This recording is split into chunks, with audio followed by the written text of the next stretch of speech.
Microphone on. Okay. I would like to call to order the Newcastle Board of Supervisors October 27 work session, and we will start with our roll call. Ms. Watkins, will you call the roll, please? Mr. Evelyn? Here. Mr. Tiller? Here. Ms. Page? Here. Mr. Steers? Here. And Mr. Lockwood? Here. Thank you, Ms. Watkins. We're going to switch up on our agenda. Apologies for Congressman Whitman, who's running a little late at the time. So we will go to item number 2, which is consideration of qualified immunity, Resolution R-43-20.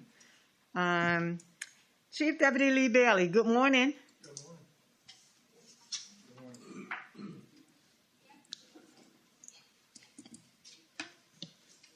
Good morning, Madam Chair and honorable members of the board.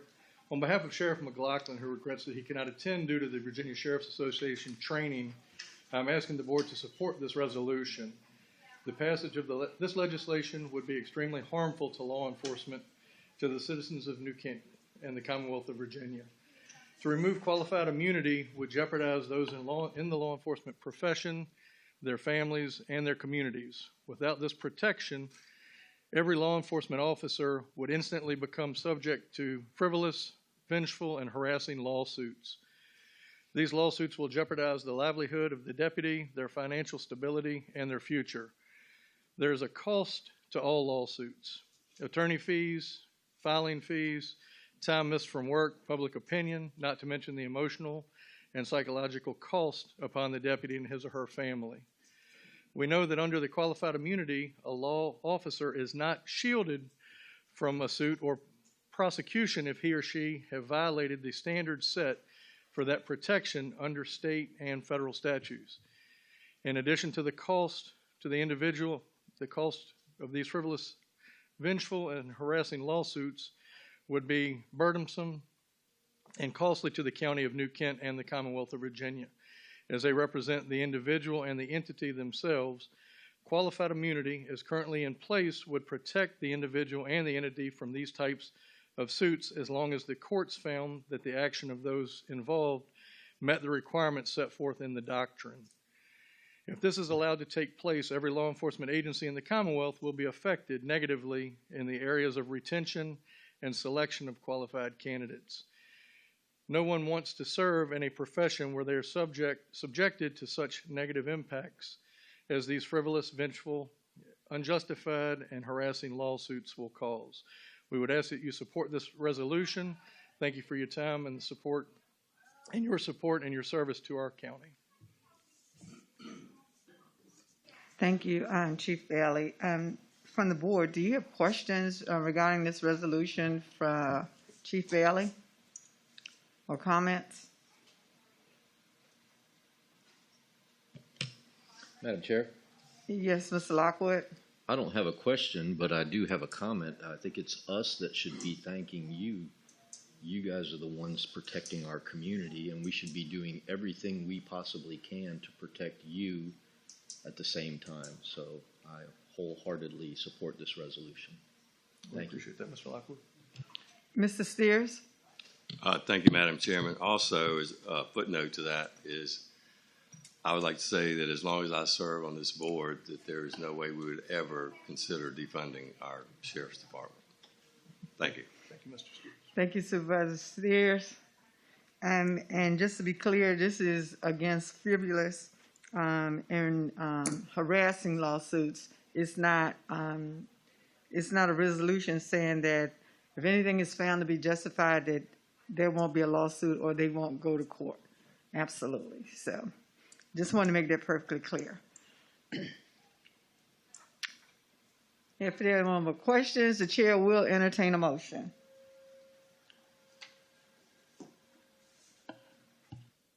Madam Chair. Yes, Mr. Tiller. Madam Chair, I move to adopt Resolution R-43-20 in opposition to any legislative effort to repeal or revise the judicial doctrine of qualified immunity for law enforcement officials. Thank you, Mr. Tiller. Ms. Watkins, will you poll the members, please? Mr. Evelyn? Aye. Mr. Tiller? Aye. Mr. Steers? Aye. Mr. Lockwood? Aye. And Ms. Page? Aye. Thank you so much. And thank you for all that you do for this great county. Thank you for all the support.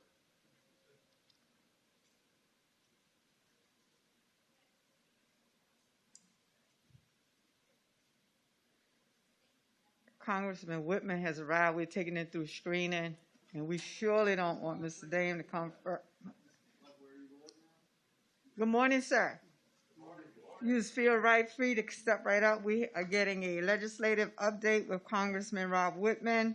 Good morning, Congressman Whitman, and welcome to New Kent County. Chairman Page, thank you so much. Appreciate it.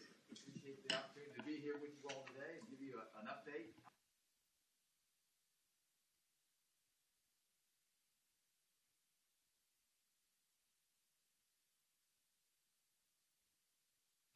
Got it.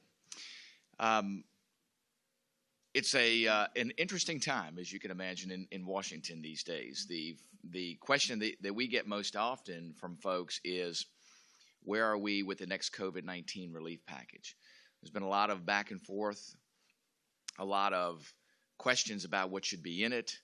The bottom line is this, the elements of where there are agreement is to continue the payroll protection program, to continue the economic injury disaster loan program, to make sure, too, we have some dollars in there for localities and the additional expenses that localities are experiencing, especially with school systems.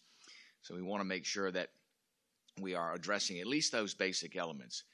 There's a lot of back and forth with other things that should or should not be in there. As I've told folks, the original CARES package, there's still $138 billion left over from that. And that can't be accessed because all the elements of the CARES Act have expired. So even if you wanted to go in and get it, you can't get it because of the expiration of that. So what I think we ought to do is to look at, how do we access those dollars, and what in addition do we do to make sure that we're helping out. I think those things are critically important, especially as localities are looking at the challenges that they have ahead. Obviously, we know as schools reopen in some form or another, there's additional expenses that are related to that. We want to make sure that those are part of the discussions in the CARES Act. Another thing that's important for the region is we have this year gotten the National Defense Authorization Act done, both out of the House and out of the Senate. The good news is that we were able to add back in some things that were not in the original president's budget, specifically an additional Virginia-class submarine for our region. That's extraordinarily important since those submarines are built right down the road at Newport News. So that's a good thing, as well as all the different businesses here. It's amazing how many businesses are associated with what goes on at the shipyard, all the businesses that support the shipyard. So those things are incredibly important, on top of that submarine being incredibly important for the nation from a strategic standpoint. So we look to, going forward, the Secretary of Defense has put out a new plan called Battle Force 2045, which would actually ramp up submarine production to 3 per year, whereas we're at 2 per year now. Would increase shipbuilding along a number of different lines, including aircraft carriers, which obviously are built here. So that impact, I think, for our region and for Virginia will be significant. If you look at the ship repair business, too, they're going to have to ramp up ship repair. You have to be able to keep those ships at sea. So not only do you have to build them, but you have to repair them. All those things are incredibly important. We're making a big investment to recapitalize our public shipyards. We have one of the largest anywhere in the world in Norfolk. Unfortunately, it's also one of the oldest. That shipyard was built 250 years ago. Some of the facilities there, just the shops there, if you walk into the shops, 75 years old. Now, you're trying to attract a modern workforce. You're not going to attract them when you have shops that are that old, and especially, too, the way the shipyard is laid out, very, very inefficient. It doesn't make sense to have a dry dock here and then have your working shops, thousands of yards away. So we're trying to get things put together there, make that investment in the region. That's going to be incredibly important for the region. Another element, too, that's very important for the region are 2 bills that have passed that have significant impact on our natural resources. One is the Great American Outdoors Act. That is the commitment to make sure we're properly funding the maintenance of the lands that belong to our citizens, our national parks, our wildlife refuges, our national forests. And we know in this region we have a lot of federal lands. We want to make sure that they are properly maintained. It doesn't make sense for the taxpayers to own them but not have access to them. Another element that's incredibly important there is the Land and Water Conservation Fund, which is the main source of dollars that go to localities as you all look to expand recreational opportunities for your citizens. So please take advantage of that. If you're looking at opportunities there, let us know. We're glad to help you through the process, glad to write a letter of support in your application for those dollars. But again, as the county grows, I know people look for more opportunities for recreation. The Land and Water Conservation Fund is that conduit to provide opportunities for that. Another bill that passed is called the America's Conservation Enhancement Act, better known as the ACE Act. That reauthorized the Chesapeake Bay program. It also reauthorized the Chesapeake Bay Gateways program, which is a great program where if you travel up and down the Chesapeake Bay, you get information about, what happened along the bay years and years ago, especially during the time when Captain John Smith was doing his exploration and the things that he ran across. So incredibly important as far as a draw for tourism. That program's reauthorized. A number of other elements, too, in that bill enhance efforts to both conserve and maintain critical habitat, things like fish habitat, things like wetlands. Those things are incredibly important. They're disappearing at alarming rates. We want to make sure we're doing everything we can to protect and enhance them. The America's Conservation Enhancement Act does it. I have had a number of pieces of legislation that I was working on that were included in that. Both of those bills are a culmination of many years of work. In fact, the America's Conservation Enhancement Act is probably the most far-reaching conservation bill to be passed in the last 20 years. So it will have a significant impact for the state of Virginia, for New Kent County in many positive ways. So we look forward to the opportunities there that come, and look forward to working with the county to see if there are things that we can do to help.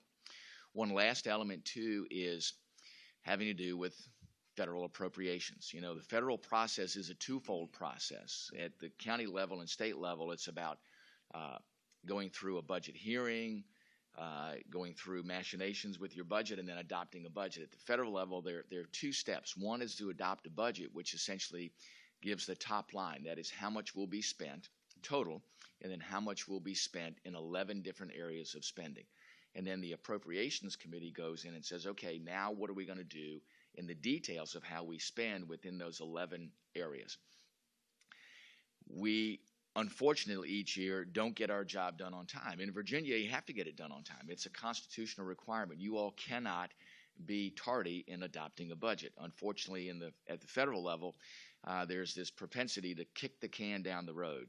And what we end up with are what are called continuing resolutions, which is essentially saying we're not going to make any tough decisions. We're just going to keep doing what we've done. Here's where we are, too, at the end of the fiscal year. Remember, the end of the fiscal year used to be the end of July, just like it is everywhere else. And the thought was, well, let's move the federal fiscal year to the end of September. And if we do that, then we give them all this extra time, and Congress will take that extra time and actually get the job done. Doesn't happen. So here we are with a continuing resolution, which just says we're going to go status quo, no changes, and everything kind of grinds to a halt. So if you were to come up with a way not to run a business or not to run a government, what would you come up with? A continuing resolution. So here we are. It goes into November.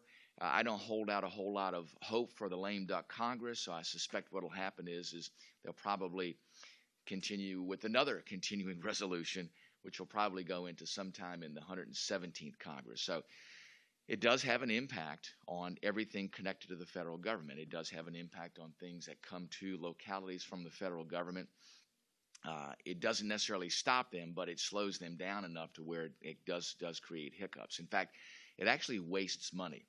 In fact, several years ago, we asked the Secretary of the Navy, what was the impact just on the Navy of a continuing resolution? And he said from 2009 until 2017, it resulted in the waste of $4 billion. That's not $4 billion being put somewhere else. That's putting $4 billion in the trash can and burning it. His words, not mine.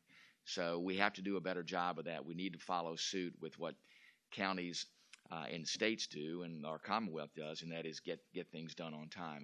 I've tried to push that with legislation that requires legislators, members of Congress to be accountable. First of all, I don't think if Congress doesn't get a budget done on time, I don't think a single member of Congress should get a paycheck. I have a bill in that would accomplish that called no pay no budget, no pay. Second of all, we have this crazy tradition where we go home in August and then the first week of September for 5 weeks. All these appropriations bills yet to be done. I don't think a member of Congress should get to go home until all the work is done.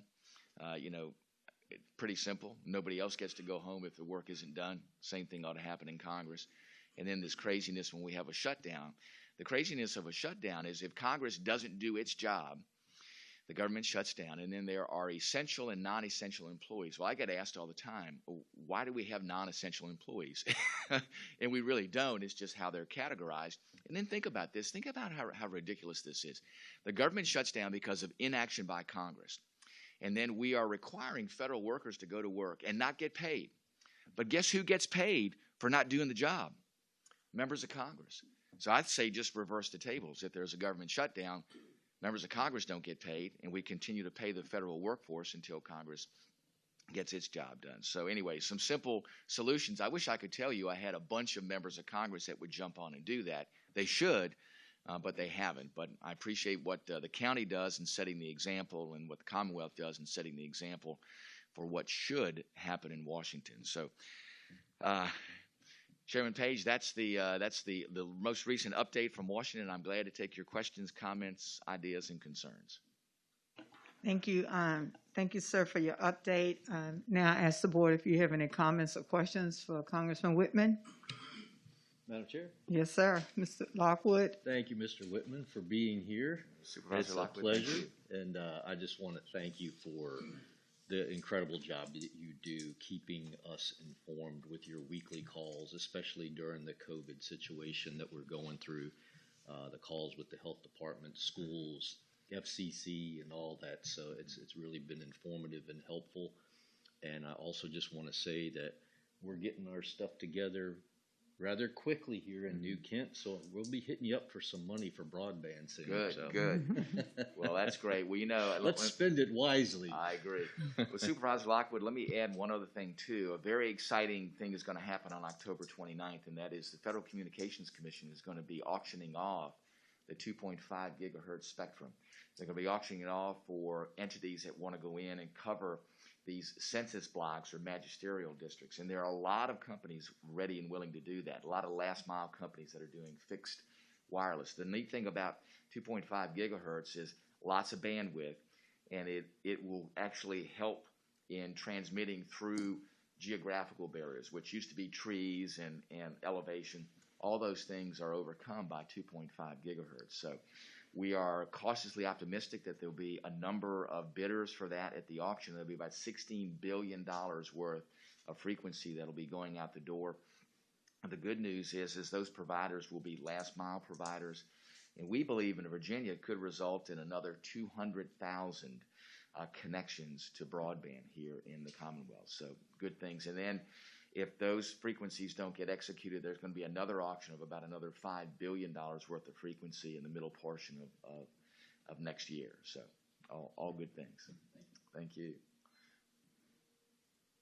Any other questions or comments? Mr. Tiller? Yes, Congressman Whitman. The idea about not getting paid when you're not doing your job, I think that's a wonderful idea. Yes. I don't think you should be able to take that 5-week break either until the job is done. So Exactly. if there's anything we can do to help you with that, let us know, because I think that's a wonderful idea. Mm-hmm. And keep the federal people, the employees, Yes. because they're all needed. I agree. I tell folks, if you're running an agency properly, there shouldn't be any non-essential employees. Yeah. Thank you. Congressman Whitman, how you doing? Hey, Supervisor Edwards, how are you? Good. Thanks for coming out today. Thank you. I guess I got one question. With everything going on in Washington right now, do you ever see the parties come back together to be some type of partnership after the election? Or do you think it's going to be like this for a while? Well, listen, the country is divided, and the Congress is a reflection of the country. I think there are things that transcend party lines. The good news is that there are great examples of things getting done in a bipartisan way. One of those areas is on the Armed Services Committee where I serve. This year, the biggest bill we come up with each year, which we have to for the nation, is called the National Defense Authorization Act. And there with that bill, this year it passed out of committee on a vote of 53-0. I don't think there's any other bill that's come out of the House on a unanimous vote. So it just goes to show that we can get things done. And it came to the floor, got 330 votes on the floor, which is overwhelming. It will actually, I think, become law. The differences will get worked out between the House and Senate. So there are some great examples there of what we can do when we set the politics of things aside. We got the CARES Act done. The CARES Act, a monumental bill, passed in a bipartisan way. Unfortunately, because of the election upcoming now, the next COVID-19 relief bill is kind of locked up in this bipartisan, it's bipartisan back and forth that should result in something getting done, but unfortunately not. So, I do think that there is the opportunity for us to do things in a bipartisan way. I think that the public has to be willing to say, let's get it done, and to put pressure on their legislators to say, get it done, work in a bipartisan way. But as I said, Congress is a reflection of the nation and of communities, and there is some division out there today. And there's no two ways about it. I do think, though, that regardless of how we see ourselves, I think we have a whole lot more in common than we have in differences. And I think that ought to be the basis for where you begin your discussions about getting things done. And I think most people expected that to be the case.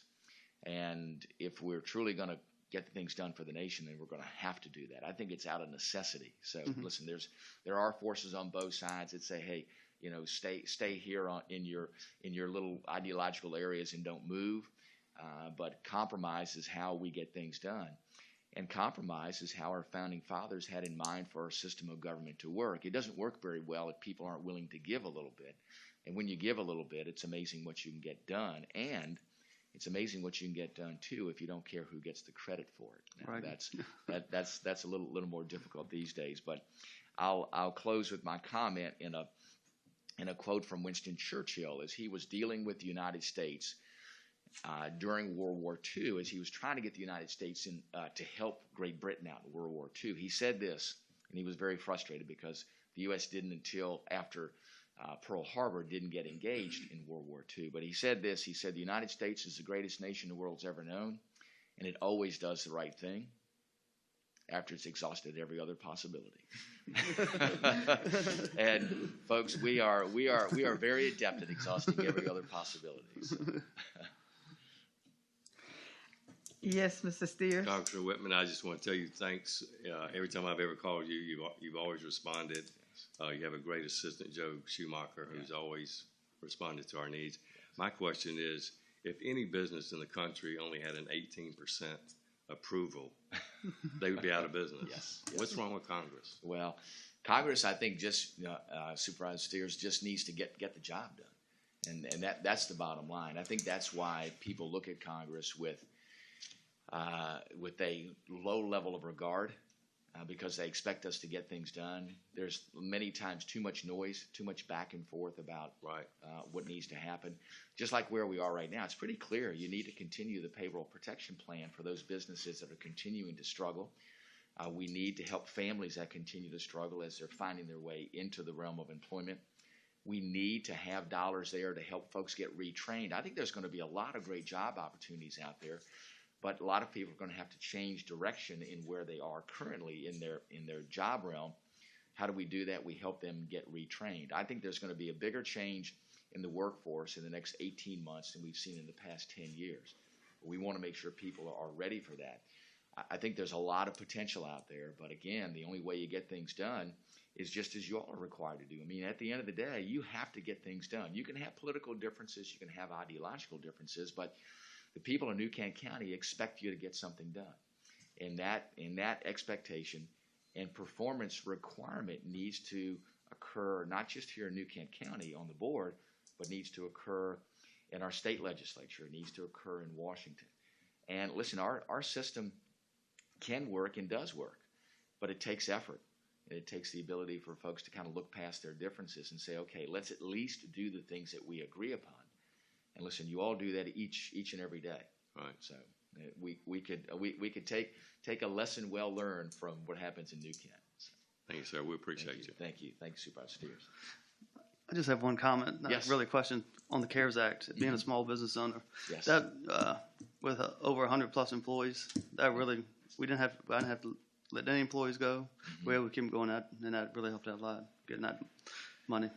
Well, Supervisor Evelyn, I've heard that from a lot of businesses that have said, listen, it was their lifeblood, and for some that are still struggling, what we're looking at is providing dollars for businesses that are still struggling. So in other words, if from where you were starting in March when things kind of went in the other direction, if you're still losing money, then you ought to be eligible for some of those dollars, and whether it's an economic injury disaster loan or whether it's the payroll protection plan dollars, those ought to be available. What I think will happen is I do believe that there will eventually be an agreement. It'll probably happen after the election. And I do believe that just like it was with the CARES Act, there'll be a retroactive element with it to where you can cover the cost of your payroll, of your interest on a mortgage, or your rent and utilities going back to some date. Now, whether it goes all the way back to August 18th, which is when the current CARES Act expires, I don't know, but I think some element of that will be there in order to help you cover some of the costs, because many of these businesses continue on with the hope of being able to get some help. And if they don't get some help, there'll be a number of these businesses, unfortunately, that'll close because they just can't keep, spending money at a rate greater than the money coming in the door. So pretty simple math. Yeah. Yes. I agree, Supervisor Lockwood. If we could just do simple math, make sure that no more goes out the door than what comes in. Again, you all are required to do it. We should be. If there are no more comments, Congressman Whitman, thank you for being here. As my fellow board members know, that I can go on and on, so I will probably call you with my list. Please. My list. But we do appreciate you being here for the update and answering the questions and your comments, and with what you do every day. So it's very much appreciated, sir. Well, Madam Chairman, thank you, and thanks so much for your leadership. And as always, anything that you need from me, we're standing by, ready and willing and able. So, Yes, sir. thanks you. so much. Thank you all. Thank you.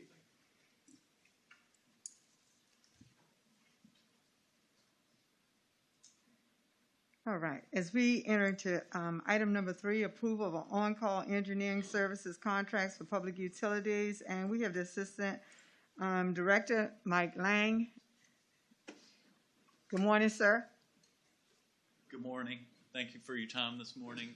Just a quick request. We need to get caught up on renewing our engineering services contracts. We have a little bit of a backlog of work we need to get to, but we need to get our contracts approved with the engineering firms. Okay. I guess I can ask you, Mr. Hathaway, about review of the contracts and your recommendation or opinion. Sure. Madam Chair, members of the board, these contracts are a result of our request for proposal process that was completed in accordance with the Virginia procurement law. The contracts have been reviewed by our county attorney and myself as well. I'm familiar with these firms. These are firms that we've all worked with in the past and have done good work for New Kent County. So I would definitely recommend approval. Yes. Thank you. Are there any questions or comments for Mr. Lang? If not, the chair will entertain a motion.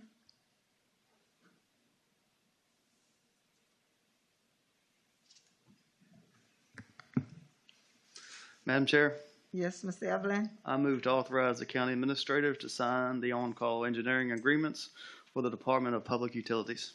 Thank you, Mr. Evelyn. Ms. Watkins, will you poll the members, please? Mr. Tiller? Aye. Mr. Steers? Aye. Mr. Lockwood? Aye. Mr. Evelyn? Aye. And Ms. Page? Aye. Thank you. Thank you all. Thank you. You're welcome. We'll proceed on to item number 4, which is the New Kent County Emergency Operations Plan Update Adoption Resolution R-42-20. Fire Chief Rick Opek.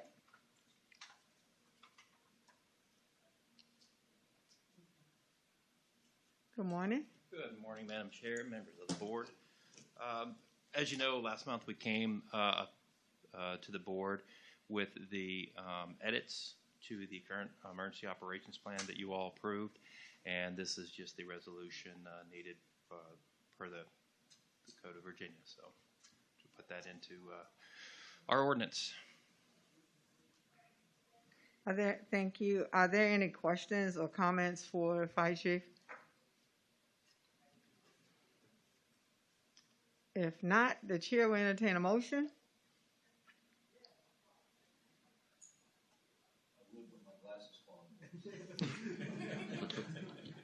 I know my Madam head's Chair. getting cold now, right? Madam Chair, Yes, Mr. Tiller. I move to adopt Resolution R-42-20, approving the updates as stated within the August 2020 Record of Changes document to the New Kent County Emergency Operations Plan to serve as an updated plan for any emergencies that warrant activation of the plan pursuant to the Code of Virginia 44-146.19. Thank you, Mr. Tiller. Ms. Watkins, will you poll the members, please? Mr. Steers? Aye. Mr. Lockwood? Aye. Mr. Evelyn? Aye. Mr. Tiller? Aye. And Ms. Page? Aye. Thank you. Thank you.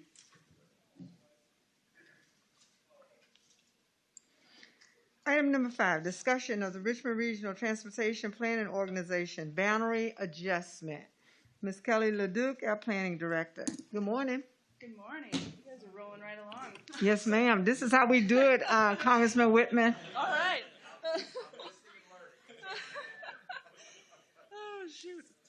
Okay, well, I will quickly hand these out. There's a ongoing discussion at the MPO or TPO, whatever they call it now, about expanding the jurisdictional boundaries to include all of the rural jurisdictions again.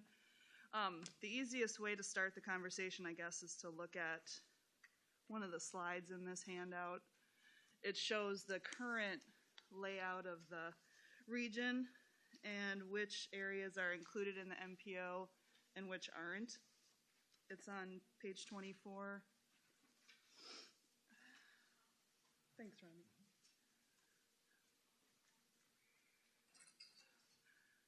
So I know this was brought up a couple of years ago at the MPO level about expanding it to include all of the jurisdictions, and it's come up again. So what they're asking us to do at the TAC level is to kind of gauge the interest of the board of the rural jurisdictions to see what they're feeling about this. So it's more of just a discussion item. And Mr. Parsons put together this memo that kind of gives a good background on reasons why we should do it, reasons why we might not want to do it. So that's basically, I just wanted to bring up your attention, and they asked us to gauge the interest of our board and bring the information back to the TAC, and then eventually it'll go to the TPO board for discussion. If I can interject here, I serve as the chair for the Richmond Regional Transportation Planning Organization, and this came about especially after the Central Virginia Transportation Authority legislation passed that piece to help with the with getting our highways improved, and especially I-64 widening. We know in Northern Virginia they have a transportation authority also in the Hampton Roads area, and we see the results of the approval that they get or the grant, the funding that they get through Smart Scale. In doing so, as many know, there was an increase for our localities of sales tax and gas tax, and in some areas, even diesel fuel tax. With that being said, about in New Kent, the area of 106, and I think, Mr. Tiller, a portion of your district is in our MPO boundaries, and with that, the significant, if it's significant, information that I found out was that because of we do have a boundary that VDOT contributes $58,000 for assistance in preparing small scale and CMAQ, CTAC applications. With the opinion of myself and several other Board of Supervisors from other localities, it became, if our entire county is contributing to this, then why can our entire county not qualify for other kinds of applications through the Transportation Authority, i.e. CMAQ? And so we found with the limitation that it's only in that area. So that is the big push. It will come before the TPO in November for discussion, and I think we will bring it back in December for a vote by the executive board. And so in doing so, we wanted a consensus of all of the board members in our region for your comments regarding whether or not the boundaries should or should not be removed. I think in New Kent, everything is geared toward the western part. And so to apply for different much needed road work, i.e. Mr. Lockwood, the bridge down in Burnsville, those type of things, drainage over in Old Church, Dispatch Road, Henpeck Road, all of that is not included in our MPO boundary. And this would open us up for at least 3 other types of applications we could get to increase our road work here in the county. That's the short version. Right. Yeah, and right now we participate in both of the groups. I'm on the TAC and also the rural TAC, since we're kind of split down the middle. So what we do now with the rural TAC is rotate projects throughout the 4 rural jurisdictions. The last one we did was 2014 when they did that traffic calming report for Eltham. Mm-hmm. Y'all remember that? That was our last chunk of the money for the rural TAC.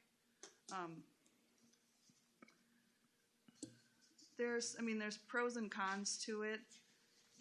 My understanding that if all of the rural jurisdictions don't agree to become part of the boundary, those who are still in the rural area will continue to receive the $58,000 grant for the rural, so they'll still be getting some help. But Ms. Page is right. I mean, if we put the entire county in the MPO boundary, we'll be eligible for funding for the entire county for all the roads. Right now, it's just what's in the MPO, so I think it's a good idea. So yeah, I'll be coming back. Does anyone have any support or? If the executive committee, Richmond, Gooch, the big boys don't want us in there, we're not gonna get in there anyway, right? Well, The executive committee, they're the ones that. I can't say that because I rallied up my group, and so, so we got Powhatan and Goochland, and so we have the chances are very, very good that it's going to pass, I think, right now. I mean, when you think about $58,000 of funding versus getting $1 million of work done, I mean, we did the smart scale using VDOT help, and at the end of the day, Kelly was emailing and faxing information to them. So was it better if we'd have done it ourselves? Basically, we did do it, so, Well, it's only $58,000. That's not going to get a whole lot done with roadworks, and if we haven't gotten any money since 2014 for a study, so I don't see what's going to hurt to go into it. It's not like we're going to get how much money is available now each year on the MPO. It changes. It changes. From year to year. It changes. It's in the millions. Yeah. Oh yeah. Well, I can say that the traffic calming plan may have been done, but it hasn't been enough. And it's been 6 years of misery for people in Eltham. I think Rodney will attest that that's the #1 complaint area, especially in my district, and rightly so. I mean, those people have an ungodly amount of traffic, an ungodly amount of truck traffic between people going to West Point to drop wood and running through to King and Queen or King William to drop trash. It's rough. I mean, I travel through there frequently, and the number of accidents that occur with people just trying to pull out of their driveway is really crazy. So I think, overall, it's a good thing for New Kent County to be a part of this because our rural areas are totally neglected.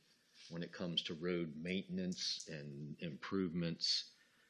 We are truly left at the mercy of VDOT, and it's, you know, those guys can only do so much with the funding that they're allocated. So, you know, this gives us a chance to maybe take a little better care of our rural roads in the region, not just New Kent, but certainly that we're looking out for New Kent. So I would hope, though, that, you know, there is this one part that says, you know, the regional impact will rise to the top of the project ranking.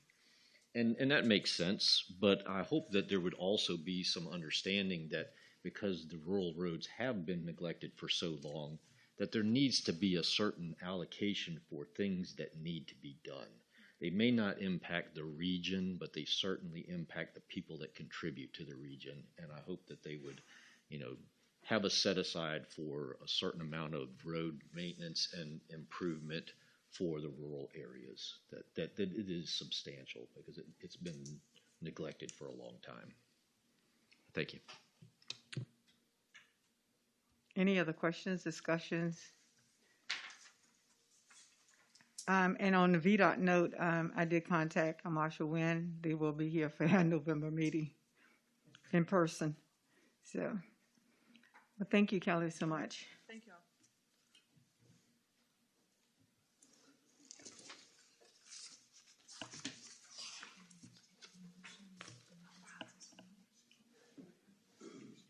Small scale application, we should have a response in January regarding that. All right. Item number 6, Pine Fork Park Phase 1 project update and appropriation request. And we have the Assistant Director, Jason Balwick, and our Director, Kim Turner. Good morning. Good morning, board. How are you? Fine, thank you. You know how you were rolling along? We were, ma'am, I got the gavel. We still gonna roll. But Jason's talking this morning and presenting instead of me, so that'll cut it. Yes, sir. All right. Well, just real quick to give you kind of an update of where the park is. It is almost to completion. Outside of the concession stand still being built, athletic fields have all been established. Ball field fencing. Most things have been seeded. Park is coming together. It looks very nice. I know a lot of the public is very excited. Kim's been kind of putting like Pine Fork Park pictures on Thursdays, getting a lot of good comments from that. So we are excited. And I just want to kind of give you a little bit of update on kind of where we are with the project budget and things like that. I believe Justin had kind of given you some information, kind of breaking down some of the costs that are still there that could be needed to complete the entire first phase. In your packets. And there's pictures too. A couple project photos there on the front, just followed by the cost Mr. Baldwin discussing and a motion, and then some supporting documentation behind that as far as the site layout, and then a couple change order items just for information. Okay. Just to kind of go back, just wanted to remind and give an update of where we were with the park. The original contract price for the park we had was right at $4,988,000 is what the original contract price was.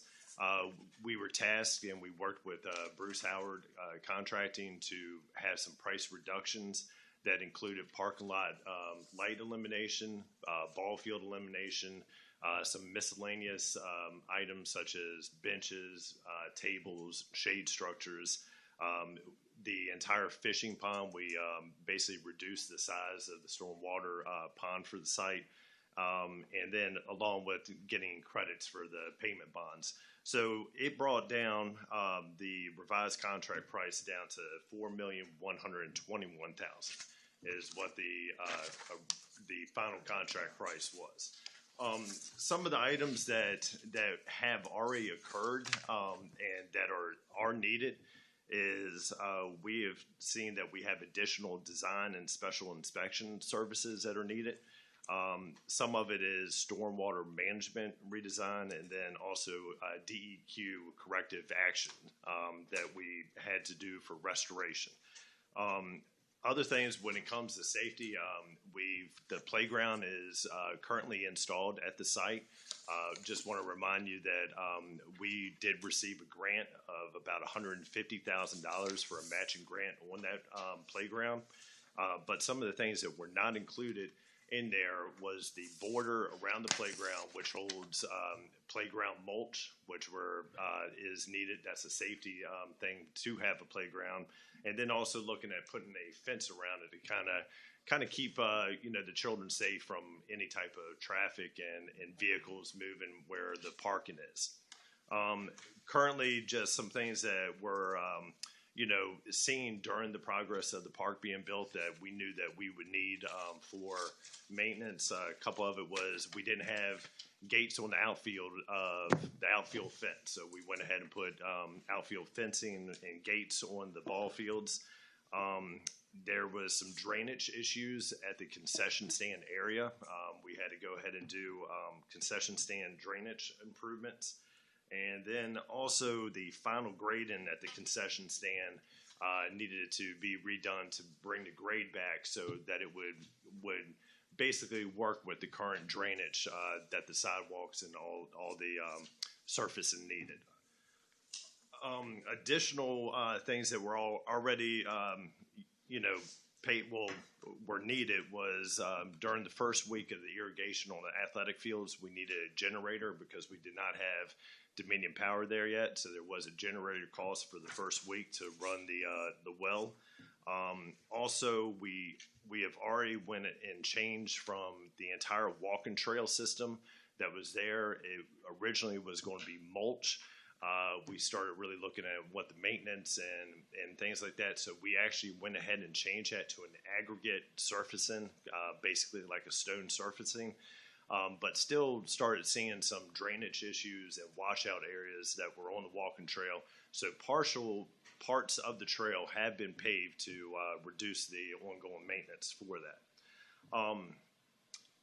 The next thing I'd like to talk about are just some of the items that were included in the original price and phase one, but we basically had to kind of cut it out because the budget would not support the amount that was needed.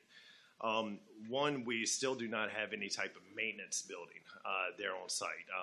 Maintenance building is going to be there to utilize storage of all equipment, machinery, supplies, things like that. We are looking at reducing the original square footage of that building was supposed to be right at around 5,000 square feet. We're looking at reducing it to close to 2,400. So as you can see, the cost on the budget sheet we've kind of gotten some quotes from different companies, and that's what we're looking for at that price. The other parts is improvements to the athletic fields. This would include the batting cages and like the bullpens.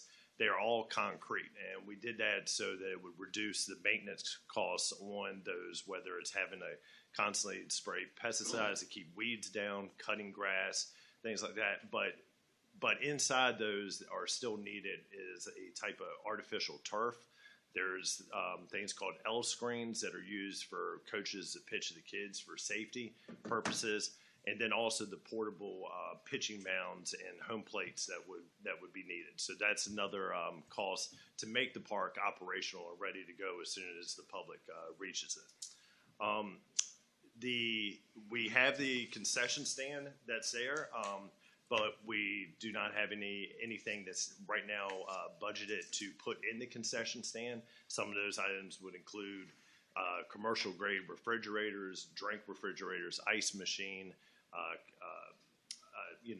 work tables, commercial sink, things to put in the concession stand so that it would be operational.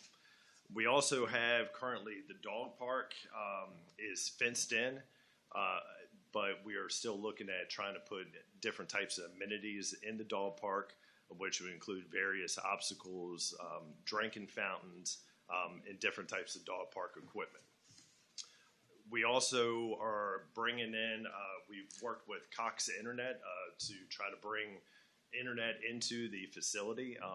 We're looking at a cost of that where I believe originally it was total 55,000, but they're only asking us to take on 5,000 of it approximately to get that put in. And then of course we're going to have charges for Dominion Power that would transition once it becomes operational. That would be part of the operating costs. So just want to kind of give you an idea that we have had some delays currently. A lot of the delays are we've had delays in the concession stand itself being built. And that's kind of made it so Bruce Howard could not finish doing all the sidewalks that are needed. And because of heavy equipment still coming in there, they have not completed the paving of it. So they have been delayed because of the concession stand has been delayed as well. If you see at the bottom of your packet, there is some additional pricing that's included, and that is to pave the entire walking path that is in the park. Like I said, sections have already been paved right now because of washout areas. The last few times that we have been out there, we're continuing to see washout areas that are continuing going to be an ongoing maintenance issue, and also, personnel costs to alleviate those problems. So that's kind of pretty much the update of where we're at. If you need some more details or any questions, please let us know, and I'm gonna let Justin and Kim kind of talk a little bit about this too. Actually, we're gonna just kind of open it up to some questions and different things. I'm sure there'll be discussion. Okay, so I got a ton. Go ahead, Mr. Evelyn, I see you. I just want to make one. I just want to make one comment. Then I'll have some questions. It's 20% over budget so far. Is what you're asking for, right? If you did the complete walking path, yes. Yeah. Then I'll have some other ones. Okay, so where's the exercise equipment going? That is already installed. That's already installed. Where is it? It's not, you physically, where is it? Mm-hmm. I mean, it's not in your storage shed. No, it's Okay, installed. okay. That would fell under different. I mean, is that close to the playground or where? It is.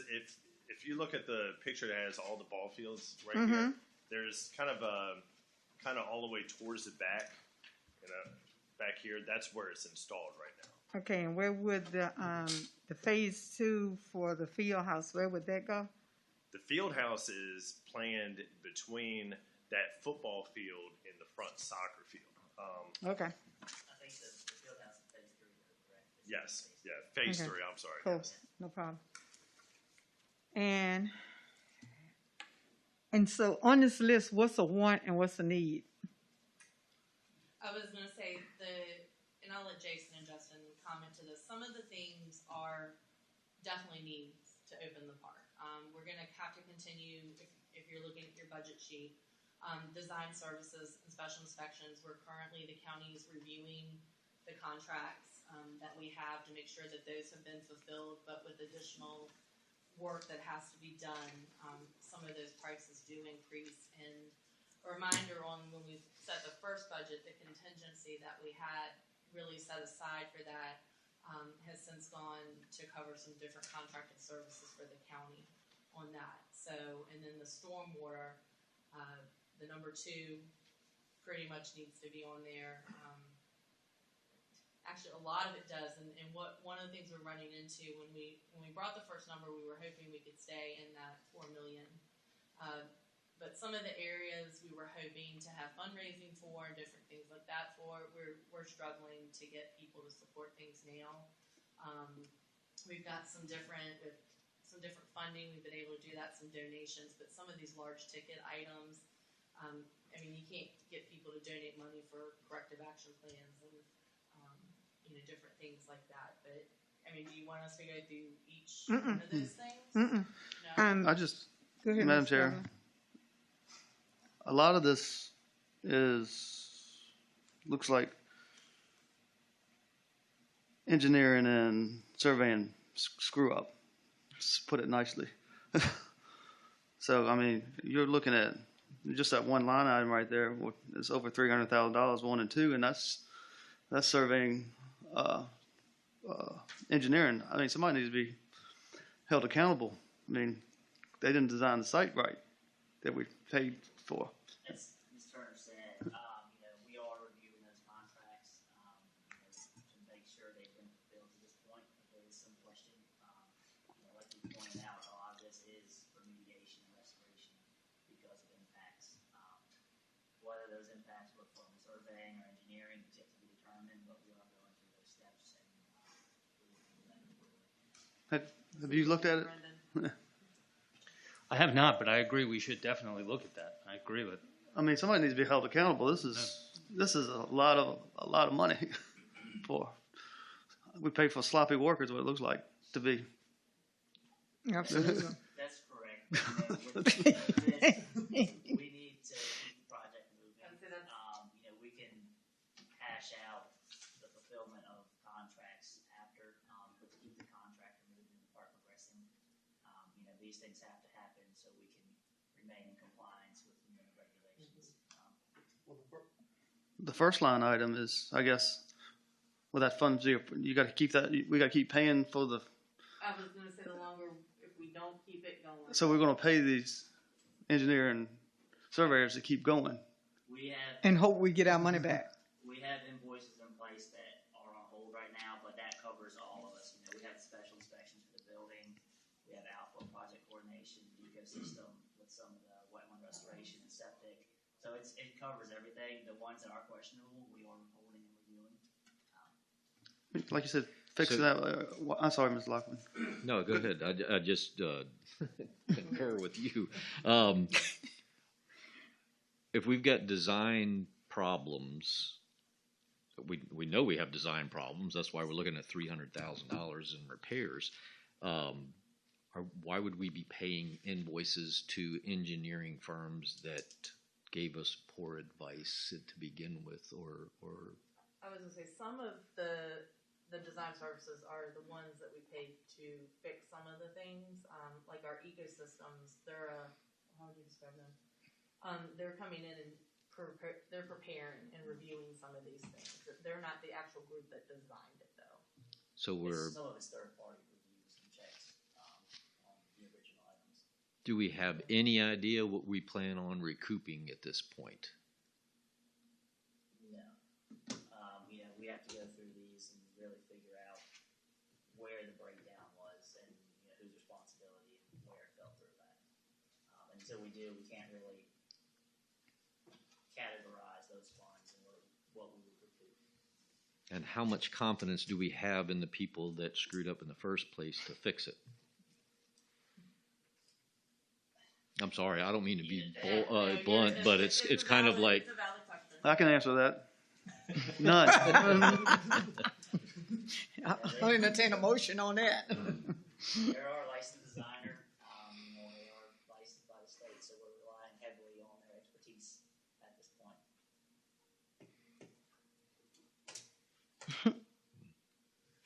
point. The other thing is for the hubs and Wi-Fi. Was any of that requested through CARES Act? This is separate from the CARES. Separate. The CARES funding request was to bring the service to the site. This is for the internals of the building. And the For monthly billing. You said monthly billing? The internals to the concession stand and then the distribution on site. It's not a monthly, it's the cost to get it installed and everything distributed across the site. So I guess I have to find out if this is something that qualifies for the CARES Act? This could possibly qualify for CARES Act. Right now, CARES Act funding is only appropriated for the installation of the actual line. Mm-hmm. Right now, in that, we'll move into that item next, Okay. I believe, but we have appropriated all the available CARES Act Okay. funding so far. And my last thing is for athletic field improvements. I have no less than 29 calls when we were talking about Pine Fork Park of what different associations could do. I have all those phone numbers and one in particular I know I memorized. So 512? you can reach out to that number, or you can contact me. We can do a conference call, because they absolutely guaranteed that they could provide fundraising that would more than take care of this $47,000. And so I would be delighted to be on that phone call. So that could eliminate $47,000. So, are there any more questions or comments? Just regarding the concession equipment, who is going to be operating the concession stand? It's going to vary. We're looking at some concessionary agreements and reviewing those now. We would like to continue to work with the health department and our local groups. But then if we actually in the future host any type of tournaments, we'll probably put out an RFP to have a group come in and do it. Some of the concession equipment, we were hopeful that we could find some like on EVA and different places, and we still might be able to. But that was one thing that was cut out of the concession stand area when we got the money for that. But various groups. If you want to chime in on that, we've got a baseball group and a football group, and then but they have to maintain certain things, and then we can also put it out to bid as well.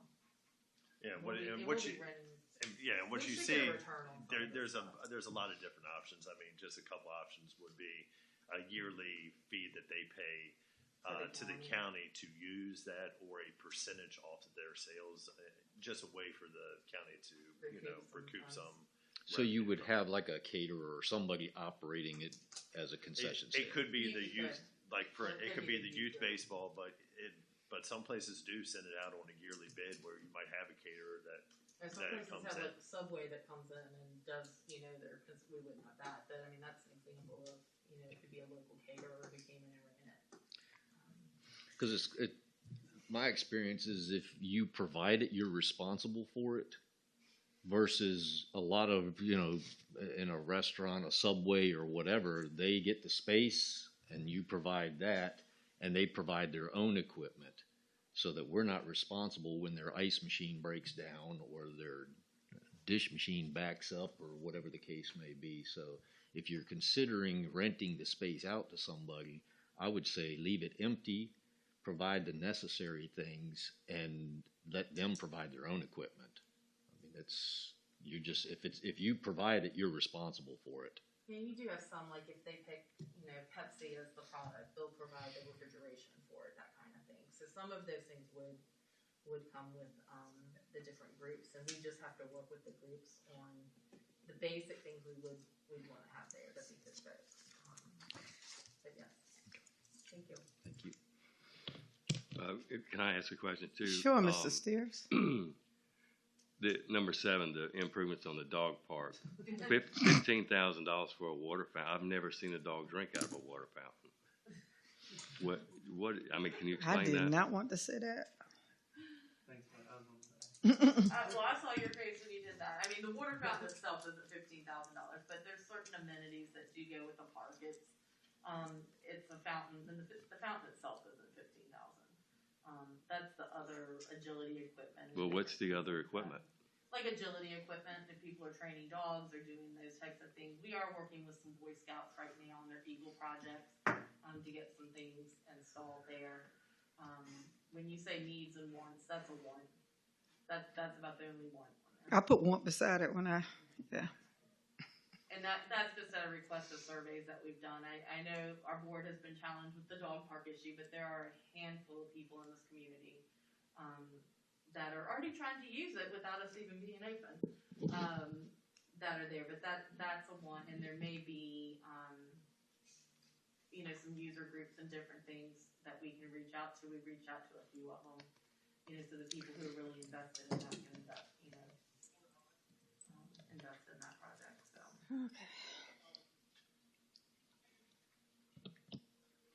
Okay, any other questions, discussions, comments?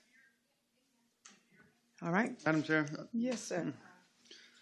I think we need to get Brendan spending some time working with you all, looking at some of these contracts, just to. Yeah, I'd be happy to. My main question would be, what was the reason for the change, and what's the engineer's explanation for why we had to do the changes compared to the original design. I don't know the answer. It could be that something changed or that there were some conditions they weren't aware of when they designed it, or I just don't know what the explanation is at this point. And we have, one of our design, our contracted folks that we do have is looking at some of those things and can hopefully break down some of those contracts and point some things out for you, Brendan. For your review, I can tell you, I know Mr. Evelyn just mentioned tabling things, but there are some invoices. Some are being held for review, but some of them would need to be paid. So I don't know if that's a consideration of the board to allocate just partial money. I'm looking at Mr. Hathaway and Mr. Starter because they didn't know I was going to say that. Because we do have some ongoing services that are going to come up to remedy this problem that will need to pay people for. Does that make sense? Unfortunately, we're in a tough situation right now where there's a lot of finger pointing with the engineers and surveyors and all of that, which has put us in a position where we can stop everything and sort it out, or we can move forward and then sort it out as we go too. But that moving forward would require us to pay some invoices. Yes, it's gonna, if we just stop everything, sort it out, it's just gonna push the open date back further. But I can tell you there's a lot of disagreement in the group as far as whose responsibility it is. Nobody is stepping forward and claiming responsibility. Unfortunately, we're in that situation right now. So what's the amount of invoices that we're talking about? I mean, I was looking at the number one, the design services special inspections. It varies right now. I probably have about 25,000 that are going to be incoming before probably another board meeting or something that may happen. Go ahead. Since we're having this much problem right now, are you gonna be back in 3 months saying that's still not agreeing and need another 300,000? This should. Well, I'll say item number 2. That is an estimate, which could change. We have built in a contingency, a 10% contingency in the overall numbers. And we hope that if there is any change, that will cover it. There is a possibility that we could require more money, but we have built a contingency. I just don't see how you miss a stream restoration below a wet pond outfall. I mean, put in a riprap channel. I mean, riprap is, if you're going to need riprap, you're going to have a lot of water moving somewhere. And unfortunately, you have a engineering firm blaming the survey work and the surveyor blaming the And the county's the ones who's going to get, not going to say a bad word. So to save Mr. Evelyn, so on Monday,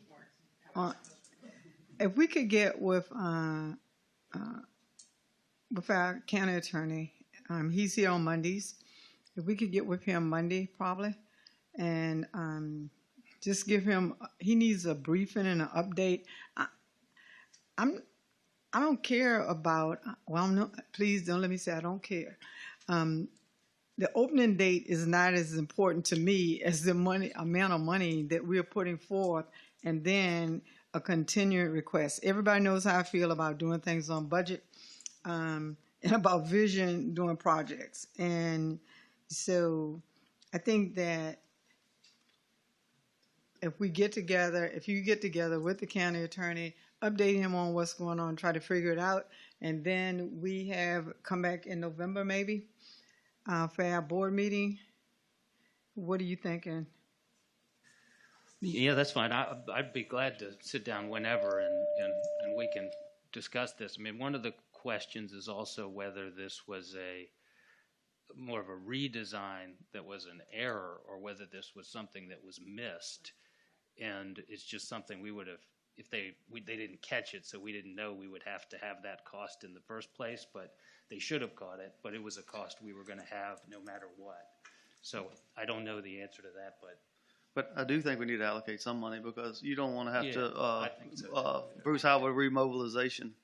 You don't have to pay that. At the same time as money, I don't think Mr. Hathaway was referring as much to the hoorah parade of the park opening, but more to the timeline of the park. Because the more we delay things, the more expensive it's going to get, and we're going to keep paying for that.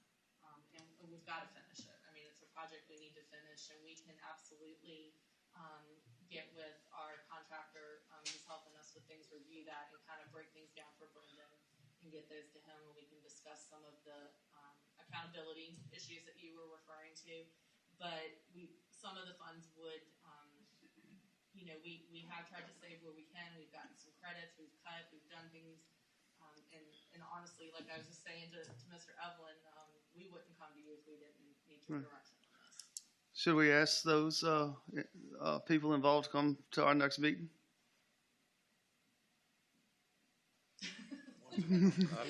I would agree with that.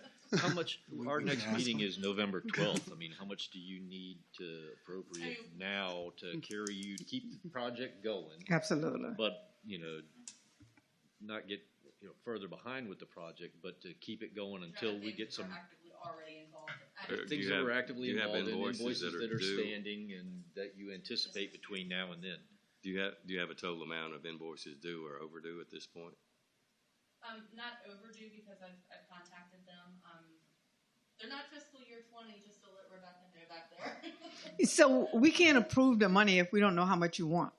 So that's the, how much you need, I guess. I would say to project out the whole number one, close to that 50,000. Right now, I currently have probably about 25 that I know of for the July, August, and September time. But that's the ones we're having the major problems with, right? Pretty much. Ecosystems, but they're doing work for us that's not part of. Like, Right, they were how do I originally brought explain on that? as our geotech. Ecosystems really brought on with geotech.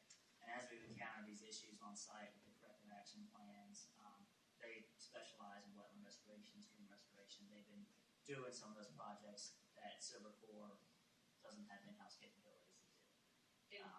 And I would also add some of the contractors that are in question, the contracts that we need to review are not the invoices that I have right now. Okay. Does that make sense? So we're thinking $60,000. And I'm gonna defer to Mr. Hathaway because he's got a bigger picture of. I mean, definitely, I think the alpha invoices need to be paid now. Ecosystems, F&R too, actually. The Guardian Silver Corps, those are the ones that are in question now and that we're working with to bring to a resolution of these environmental issues. I would recommend at least moving forward with the $58,601.71. That keeps us moving forward to bring about a resolution to the stormwater issues. And so where are we taking it from? We have a motion prepared requesting that funds be appropriated from capital fund balance towards the Pine Fork Park project. And Mr. Hathaway and Mr. Starter, do we want to look at anything with number 2, the stormwater management and corrective action plan to keep that moving along? Just want to do like 100,000, appropriate 100 for that. I'm not quite sure of the status of number 2, so I'll defer to you. Yeah. I'm going to be bad. Okay. Okay. We have one estimate in from Bruce Howard right now for the second item under number 2, the management redesign. Okay. That comes about 175. That's for them to complete that work. The other 3 items, the first item was included in change order 5. That work's being completed, and the bottom 2 are still yet to be completed. So, I mean, I would like if we could move forward with that entire number 2, but if we need to cut it back, just those first 2, I would say, 2? I was going to say probably about 200 if it's 175. And Ms. Page, I know you asked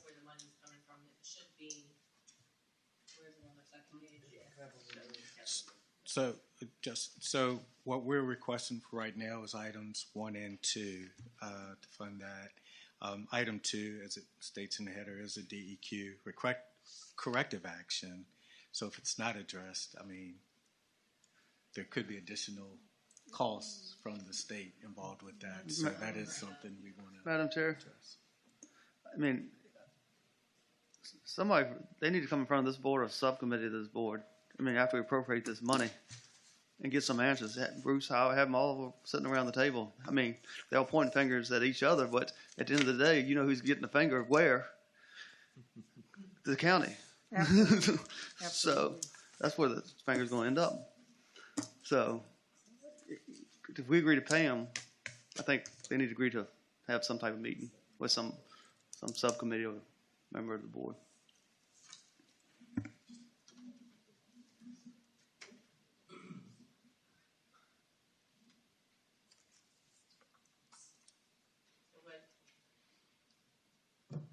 So what's the number? If you're looking at items 1 and 2, it's 325, 591, 11. If you just want to do the top line engineering and stuff, and the 175, but I think if we're going to do the 175, then just so we stay out of trouble with DEQ and all that. Okay, the chair entertain a motion. Madam Chair, Yes, Mr. Lockwood? I move to appropriate $325,591.11 of capital reserve funds toward the partial completion of Phase 1 of Pine Fork Park project. Thank you, Mr. Lockwood. Ms. Wagner, will you poll the members, please? Mr. Lockwood? Aye. Mr. Evelyn? Aye. Mr. Tiller? Aye. Mr. Steers? Aye. And Ms. Page? No.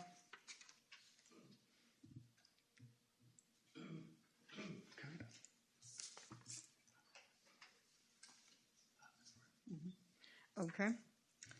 And so, yes, ma'am. Can I just ask Mr. Evelyn one quick question, Ms. Page? So you would you like us to request those groups? Absolutely. And between now, you're talking the regular board meeting, and between that time, get with Brendan, with our review of the contracts, and then the groups. I'll just say get with Ms. Page and Mr. Hathaway and just work out a plan, see if you can do whatever they decide to do. I just think there needs to be some type of accountability. Yeah, and I'm going to tell you, even to go a step further, we may have to have some meetings on details.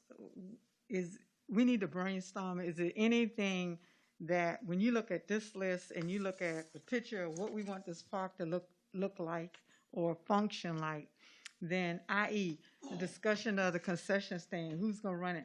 We need those kind of details, and we need those kind of details before this is open. And so we need to set up, I don't know if it's a series of meetings or brainstorming or whatever you want to call it.